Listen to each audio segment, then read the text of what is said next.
Du bist nicht hier, um motiviert zu werden. Du bist hier, um dich zu erinnern. An das, was du lange versteckt hast. An das, was du geopfert hast, um gut zu sein. Hier geht es nicht um Licht, sondern um Wahrheit. Um den Schatten hinter deiner Stärke. Um die Wunden unter deinem Lächeln. Dies ist kein Coaching, dies ist Rückkehr. Still, klar, unerbittlich. Wenn du fühlst, dass etwas in dir wach wird, dann bleib. Denn dieses Video ist nicht nett, es ist ehrlich. Du wolltest alles richtig machen. Du warst loyal, freundlich, rücksichtsvoll. Du hast Verständnis gezeigt. Selbst wenn du verletzt wurdest. Du hast geschwiegen, obwohl du hättest schreien sollen. Und irgendwann hast du gemerkt, je besser du warst, desto mehr bist du innerlich zerfallen. Aber warum? Weil Gutsein, so wie wir es gelernt haben, oft nichts mit Wahrheit zu tun hat, sondern mit Angst. Angst, nicht zu genügen. Angst, verlassen zu werden. Angst, dass du abgelehnt wirst, wenn du dich wirklich zeigst. Du denkst, du entscheidest dich für das Richtige.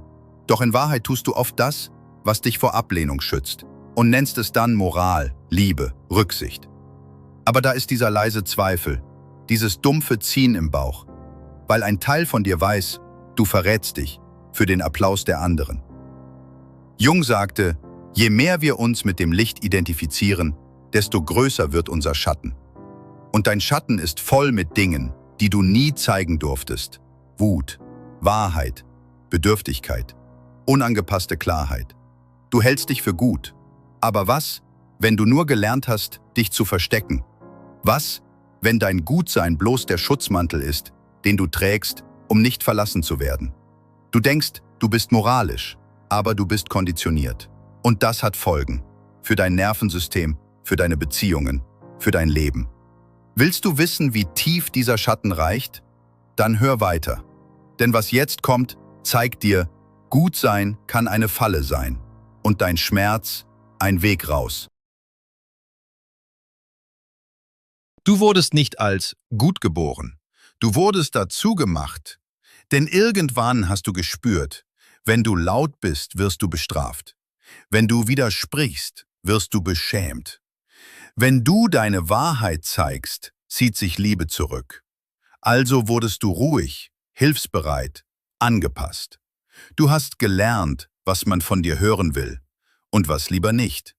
Und das nennst du heute dein Charakter. Doch tief darunter liegt eine Wahrheit. Dein Gutsein war keine Entscheidung.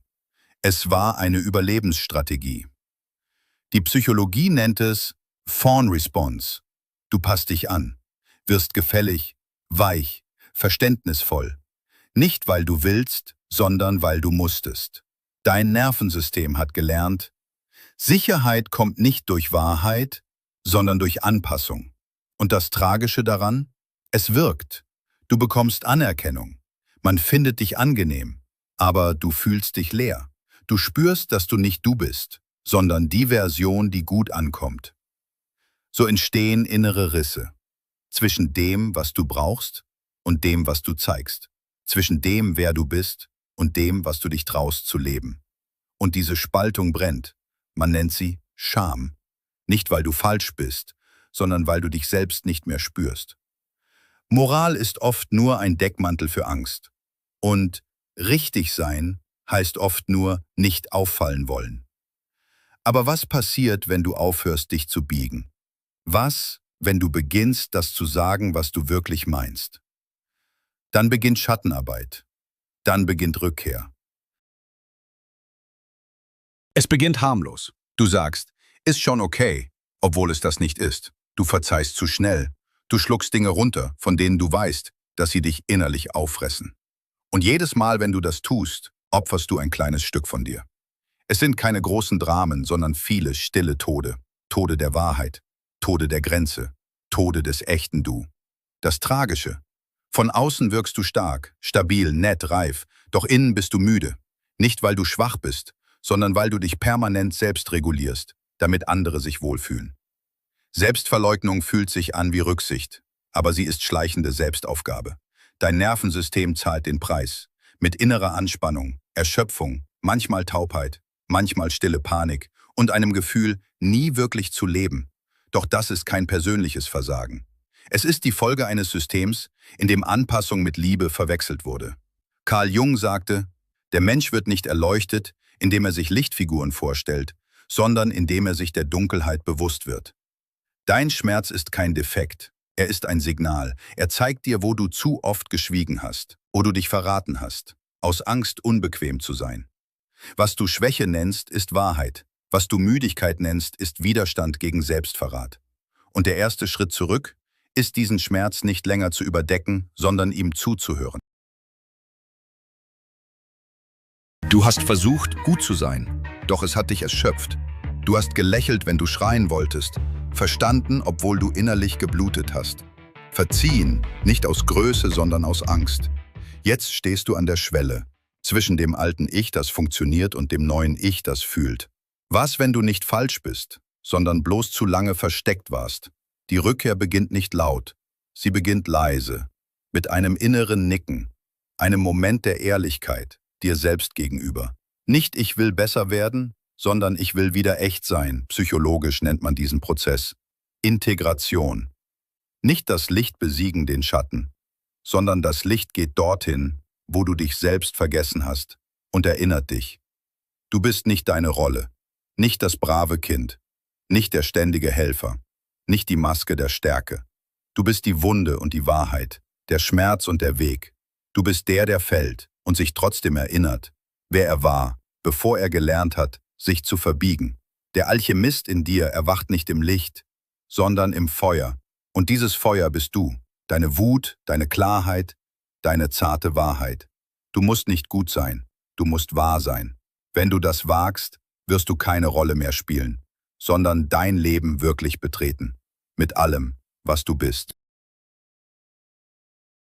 Jetzt weißt du, warum du leidest. Weil du zu lange gut warst und dabei nicht mehr du.